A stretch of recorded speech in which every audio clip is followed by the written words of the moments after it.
What an interesting and fascinating offseason for the San Francisco 49ers, and it continues with another move for the Niners going into 2025.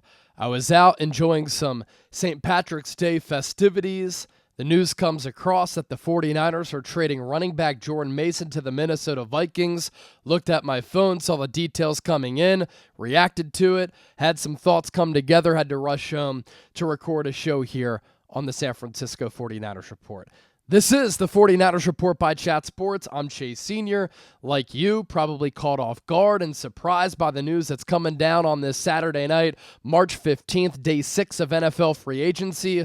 But we move, we record, we talk about it, and we react to it all. Appreciate everybody for tuning into the show. Hope everybody out there is having a fantastic weekend. And let's talk about this trade, because earlier this week, the 49ers had put a second-round tender on Jordan Mason. He was a restricted free agent after being a UDFA coming out of Georgia Tech. We know what he was able to do last year in filling in for Christian McCaffrey, in which he really solidified himself and looked like a legitimate starting running back in this league, running with really impressive physicality, brute force, good athleticism, good vision, a good scheme fit for head coach Kyle Shanahan, where he would see hole, hit hole, pause, and that's what you have to do as a running back in this system. Given the outside zone and how it slowly develops or how it quickly develops, once you see a glimmer of hope and some daylight as a running back, you have to be able to exploit that gap and pick up positive yards. And Jordan Mason was able to do that to a really impressive degree. And after he had shown flashes as a UDFA coming out of Georgia Tech, after he had shown flashes in limited time, when I thought the Niners should have played him more and given him more carries, last year he was given a starting role. He seized the opportunity, he ran with it, he took advantage of it, and he looked like a really, really legitimate player. And the Minnesota Vikings are seeing that. The 49ers noticed that. And that's why, as I was getting to here earlier this week, the Niners placed a second-round tender on him, with him being a restricted free agent. And so what that meant was, if another team wanted to sign Jordan Mason, they would have to squander and forfeit a second-round pick to San Francisco. If a team didn't do that, and Jordan Mason came back to the Niners in 2025, he would have played under a salary of $5.3 million. And so what's happening here is that the Niners, and this is understandable, put the tender on Jordan Mason, knowing probably a team was not going to sign him and give up a second-round pick. But by tendering Mason, the Niners could either bring him back at that number for $5+ million, or they knew that another team could trade for Mason, with him maybe not being in the Niners' long-term plans at the running back spot, which I might not agree with. And in that case, the Niners would get some compensation back via a trade. And so that's what's happening here. And here's the full trade.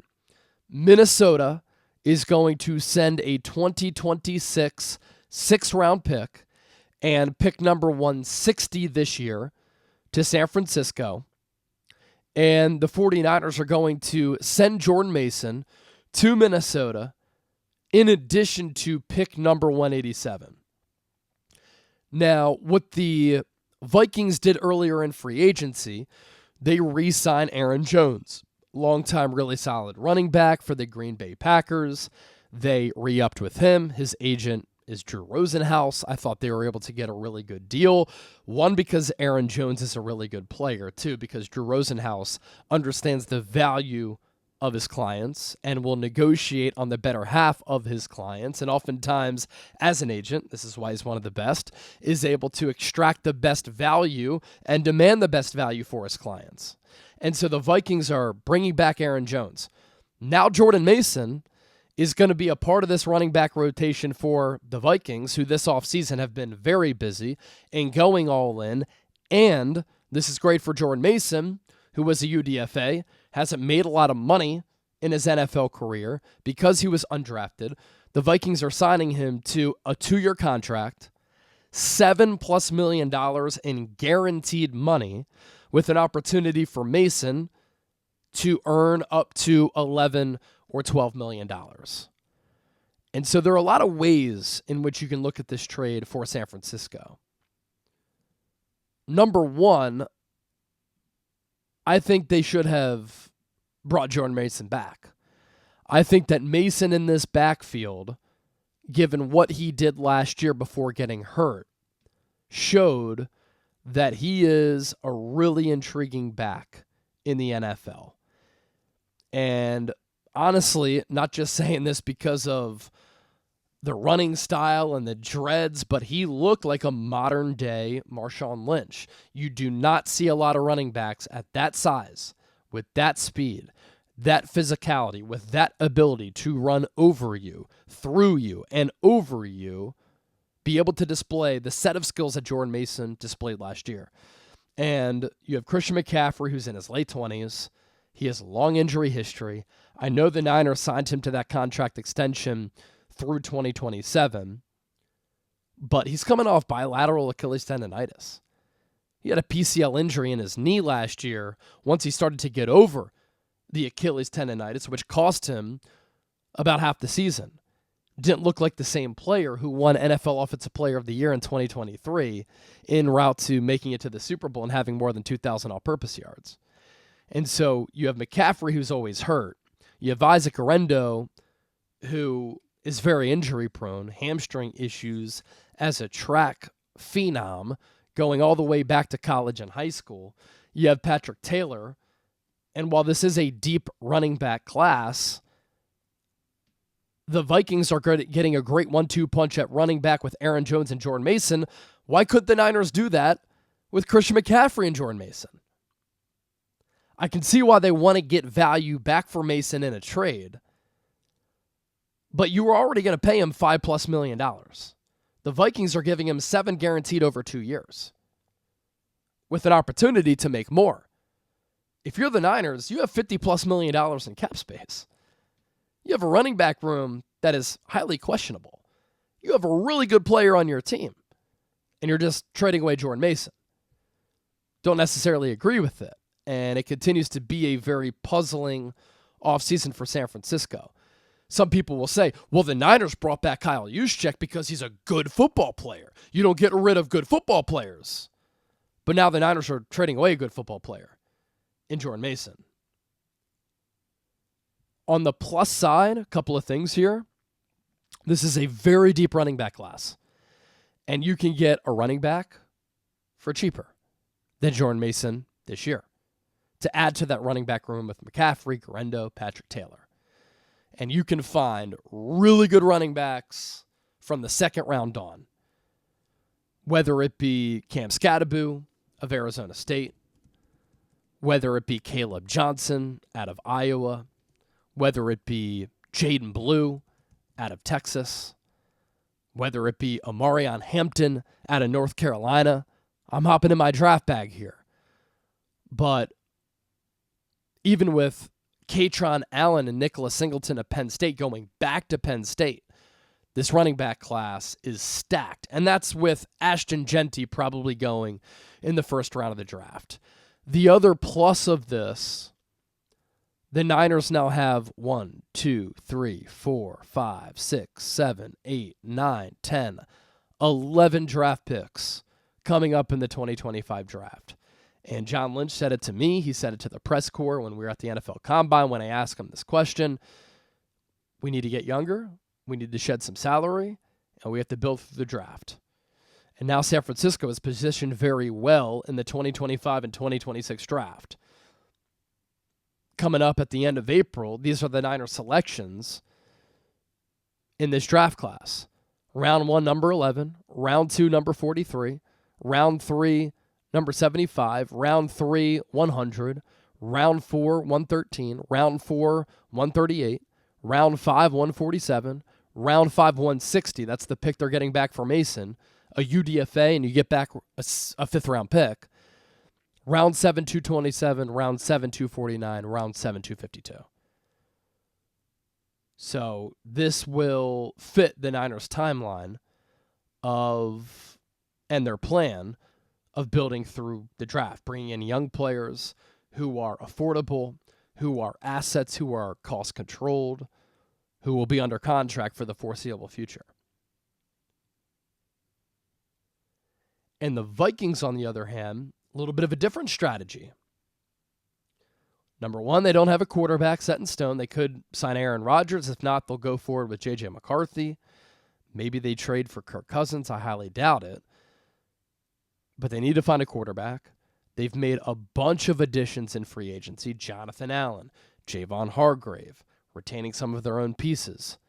And they've actually given up draft picks as compared to stacking them up like San Francisco.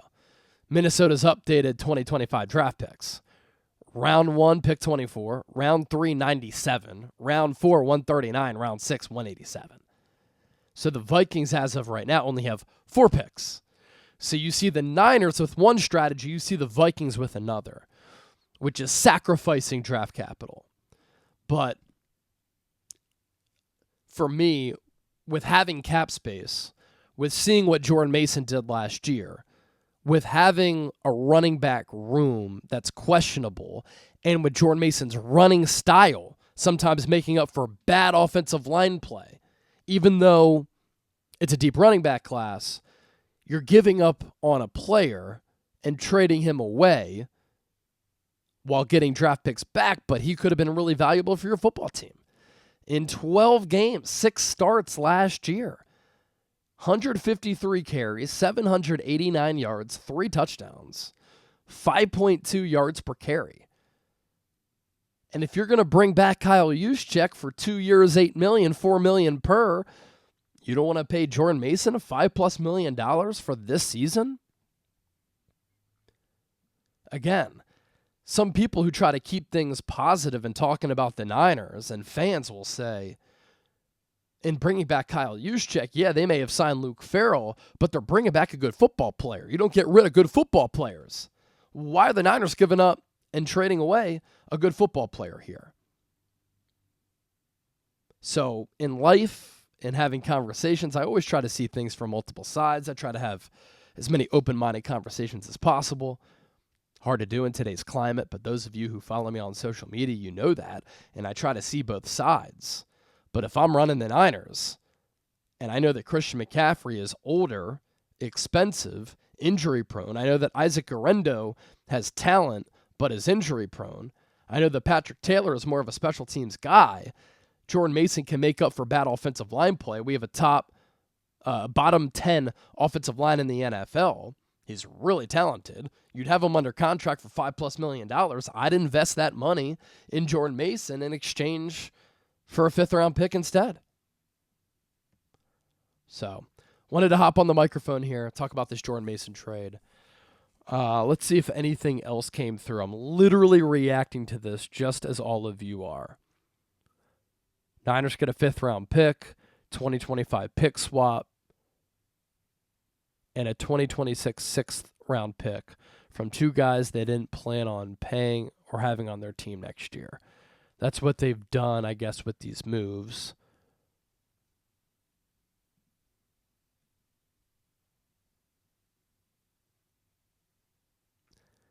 Niners moving up 27 spots, got another pick for a UDFA, and it's a problem.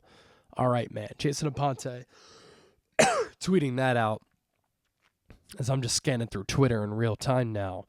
And I see that logic, but, from my standpoint, Jordan Mason's a good player.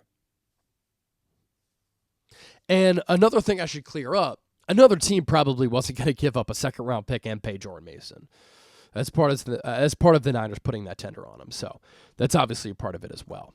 All right. We'll probably talk more about this in the future because that's what we do. This is the 49ers Report. Don't forget to hit that sub button. Go back to enjoying your Saturdays. Have some drinks, have some good food, because that's what I'm going to do.